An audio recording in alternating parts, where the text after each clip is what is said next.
If you saw a 40-meter-long creature drifting through the ocean, your first instinct would probably be to call it the submarine titan, one giant, terrifying, inconvenient colossus. But is it really just one life being? For the longest time, humans have believed that the Siphonophore is just one animal.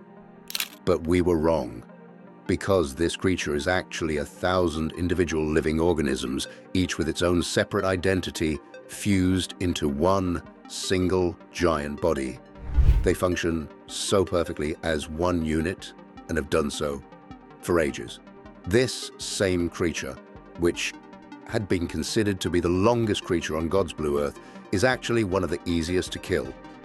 So, what exactly is it? How can one kill it so easily? How has something this enormous, this strange, and this genuinely difficult to categorize managed to drift through our oceans for millions of years while most of us have never heard its name? Let's get into that. To understand what this creature is, you first have to understand where it lives, because its place of habitat is not just a dark and cold place. It's a completely different world. These creatures live below 200 meters, and when you go there, deep into the ocean, sunlight disappears. It doesn't just go dim, it totally disappears. The photons just stop making it down there. But the sun isn't the only thing that changes. Pressure down there is not something your brain is really built to process. That's because at 1,000 meters, the water above you is pressing down with a force roughly 100 times greater than what you feel standing on the surface right now. And when you get to a full ocean depth, which is nearly 11,000 meters in the Mariana Trench, that number climbs to over 1,000 times atmospheric pressure, enough to crush a human body without any drama whatsoever. And yet, life is absolutely everywhere down there. Apparently, when you take an environment that has no light, no warmth, no food, but with crushing pressure, and you leave it alone for hundreds of millions of years, evolution does not slow down. What it does is that it starts bending normal rules, and what we know as the familiar blueprints gets thrown out the window. And what comes out the other side are things that literally don't fit inside any category you learned in school. Things like siphonophores, specifically a species of it called the Priadubia. This creature, even though it has been considered to be the longest animal ever to be recorded, has no brain, no heart, and no single body in any traditional sense. What you're looking at right now isn't an animal. That doesn't make sense, right? After all, it looks like one, it moves like one, and it even hunts like one. And to make it worse, this long, glowing, ribbon-like thing drifting through the deep literally behaves like you would expect a single creature to. It has a front and a back, but it's not one animal. In fact, it never was. I mean, what you're actually looking at is a colony that has hundreds of individual organisms, which scientists call zooids. They're all fused together, and they even function as one. And you may be thinking, well, if they are fused together, then they must do the same thing. Well, they don't. You see, even when they're all genetically identical, which they get by cloning each other, by the way, they do not actually operate the same way. It's kind of like how your body is one, but has different parts. Your hands, your eyes, your mouth. But in the case of this creature, its different parts look just like it. Still, these different parts handle different functions. Some handle feeding, others reproduction, and some exist simply because the creature needs to move through the water. These parts are called the nectophores, and that is literally their only job. Alone, each of these zooids is nothing.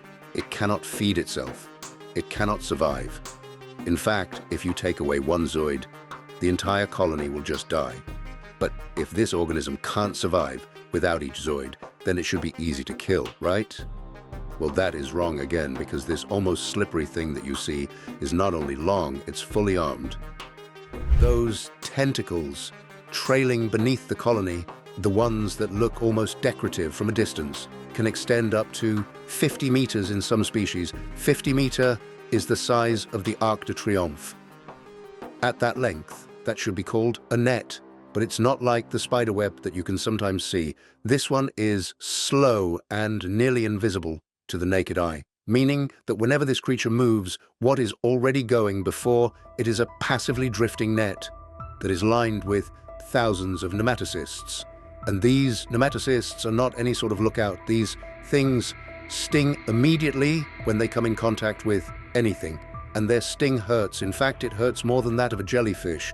If the sting of a jellyfish can ruin your beach day and send you limping out of the water, then that of a siphonophore may cripple you for a period of time. But the scariest part is that the siphonophores use that, and it is always stretched across meters and meters of filament hanging in the dark, waiting. Being the longest creature on Earth, it does not have the strength to haunt. Its hunting strategy is offensively simple. It doesn't chase anything. Its length alone can cover a good amount of the deep sea. So when it wants to haunt, the colony just drifts and allows the current to do the work. And when a small fish, shrimp, or anything unlucky enough to pass through the wrong patch of water makes contact with those tentacles, the nematocysts fire, and the impact is immediate, happening in seconds. The venom floods in, and the next thing that follows is paralysis. But some species go further than that, and it's a bit disturbing to think that this is even possible. The best way to summarize it is that they lie to other fish. Some siphonophores actually use bioluminescence to hunt. Yes, they use light in a place that is dark. Now imagine a small fish that lives in the deep sea. Seeing a cold pulse of blue-green light in the water, it would obviously think that its food is there and swim towards it, but when it gets closer, the venom gets into its blood, and it never swims again. At this point, I think there should be a law preventing this creature from hunting this way, because at that rate, it gives no advantage to its prey at all. But I guess our country's laws can't actually reach where the sun doesn't. Even with this size, this effectiveness and weirdness, most people have never even heard its name. And that brings me to a question. Why haven't we been talking about this? The simplest answer is that the siphonophore is almost invisible. But how can it be possible? After all, if you took a blue whale, which is the largest animal on the planet, and also the one they always put in every natural history museum to make you feel small, and laid it out on the floor, it would stretch about 30 meters, which is already insane, and frankly, already hard to picture. But now, make it longer. And that is exactly why it is invisible. You see, the siphonophore that we have been talking about can reach 40 and sometimes 50 meters. It's like putting 4 school buses end to end. It's longer than a whale, and even longer than anything that has lived on this planet. And humans have never actually seen the whole thing. Not at once, and definitely not fully.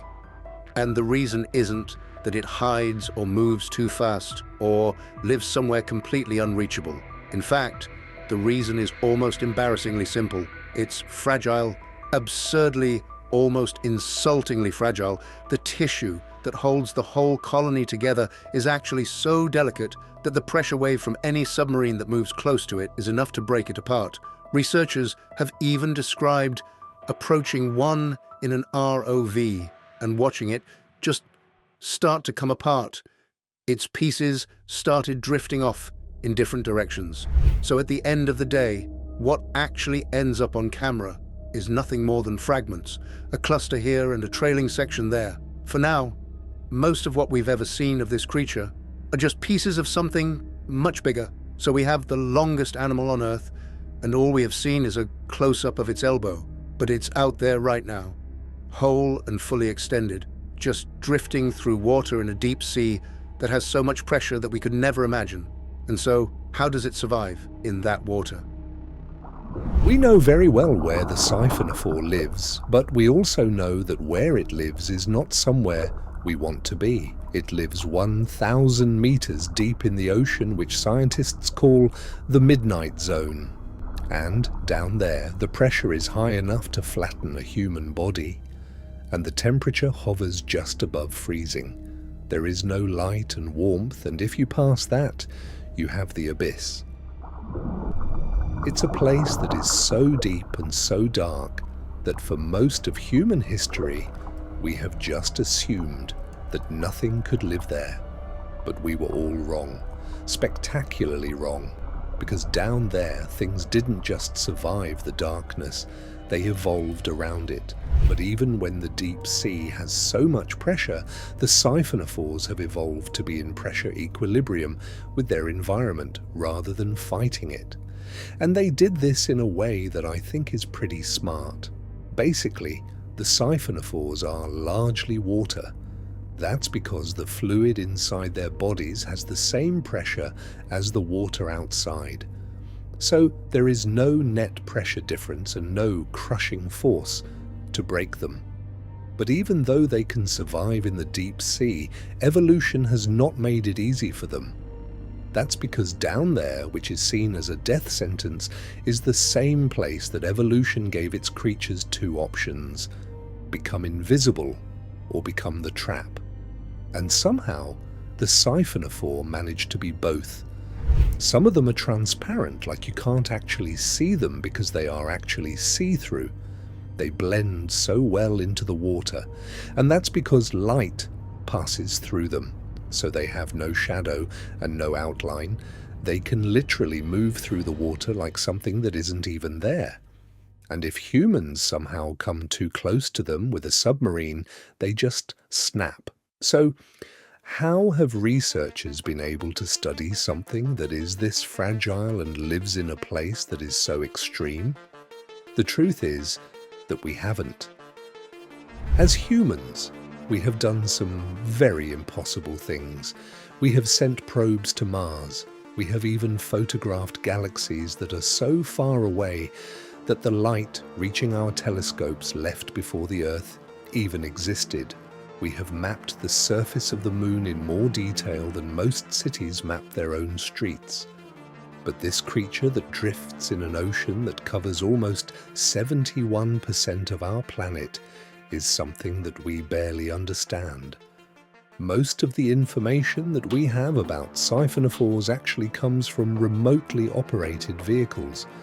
But even with these ROVs, all we keep getting are just fragments and partial sightings. Most of the videos available are just sections that drift past the lens before it disappears back into the dark.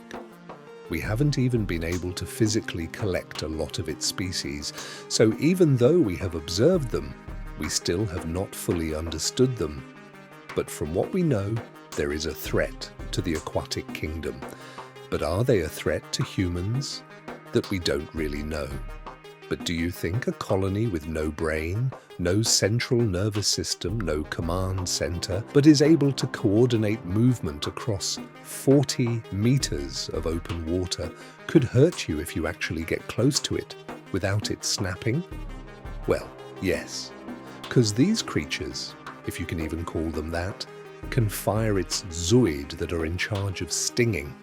That means that even if you run, it could follow you and cause you unimaginable pain. I don't know for you, but I definitely don't find that appealing.